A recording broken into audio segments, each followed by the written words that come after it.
IT కారిడార్లోని traffic జామ్కి single రైడర్సే కారణం అనమాట.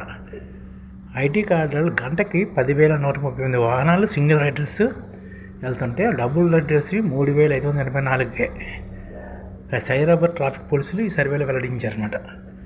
Cyberabad police community పరిధిలోని ఐటీ హబ్లో రోజుకి పెరుగుతున్న ట్రాఫిక్ రద్దీని అరికట్టేందుకు ప్రత్యేకంగా వ్యూహాలను పోలీసులు అమలు చేస్తున్నారు. ఇందులో భాగంగా కమిషనర్ డాక్టర్ ఎం రమేష్ ఆదేశాల మేరకు మాదాపూర్ ట్రాఫిక్ పోలీసులు క్షేత్రస్థాయి సర్వే నిర్వహించారన్నమాట. ట్రాఫిక్ డీసీపీ రంజన్ రతన్ పర్యవేక్షణలోని సైబర్ టవర్స్ పరిసరాల్లో మార్నింగ్ పీక్ అవర్లో చేపట్టిన ఈ సర్వేలో పలు వాస్తవాలు వెల్లడయ్యాయి.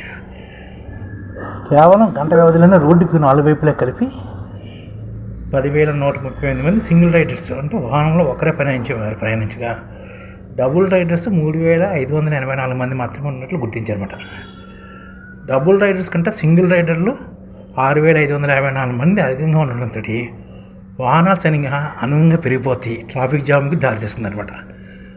సమయం వృధా కావడంతో పాటు అదనపైన ఖర్చులు, ప్రమాదాల రిస్క్, శారీరక అలసట వంటి సమస్యలు కూడా తలెత్తుతున్నాయి అనమాట. సింగిల్ రైడర్ వల్ల వాహనాల నుంచి వెలువడే కార్బన్ ఉద్గారాలతో పర్యావరణ కాలుష్యం పెరిగి ప్రజారోగ్యంపై ప్రభావం చూపుతుందని పోలీసులు ఆందోళన వ్యక్తం చేస్తున్నారు.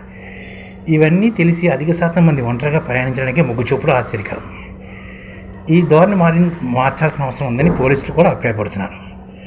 ఐటీ ఉద్యోగులు, పౌరులు తమ ప్రయాణంలో చిన్నపాటి మార్పులు చేసుకుంటే ట్రాఫిక్ రహిత సైబరాబాద్ నిర్మించవచ్చని అధికారులు అసభావం వ్యక్తం చేస్తారన్నమాట. పోలీసుల సూచనలు ఇవన్నమాట. సాధ్యమైనంత వరకు రైడ్ షేరింగ్ పద్ధతిని పాటించాలని చెప్తున్నారు. సహోద్యోగులు లేదా స్నేహితులతో కలిసి కార్ పూలింగ్ చేయాలని చెప్తున్నారు. పబ్లిక్ ట్రాన్స్పోర్ట్ వినియోగాన్ని కూడా పెంచాలని చెప్తున్నమాట.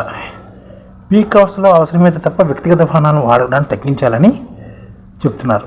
పాఠశాల, కళాశాల వాహనాలు నడిచే రద్దీ సమయాల్లో ప్రయాణించకుండా ముందస్తు ప్రణాళికలు చేసుకోవాలని, సింగిల్ రైడర్స్ తక్కువగా డబుల్ రైడర్స్ ప్రయాణించాలని చెప్తున్నారు అన్నమాట. ఈ విధంగా ట్రాఫిక్ని తగ్గించుకోవచ్చు అని సలహాలు ఇస్తున్నారు.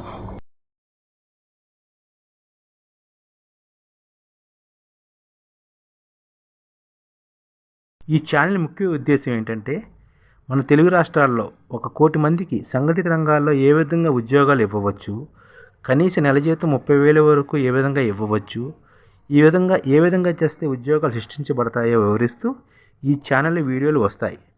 అలాంటి వీడియోలు మీకు కావాలంటే మన ఐడిఎఫ్ భాస్కర్ ఛానల్ని సబ్స్క్రైబ్ చేసుకోండి. ఐడిఎఫ్ అంటే ఇండియన్ డెవలప్మెంట్ ఫోర్స్. ఈ వీడియోలు చూసిన తర్వాత మీకు నచ్చితే లైక్ చేయండి, మీ ఫ్యామిలీ మెంబర్స్కి షేర్ చేయండి, మరియు మీ ఫ్రెండ్స్కి షేర్ చేయండి. Thank you. నమస్కారం.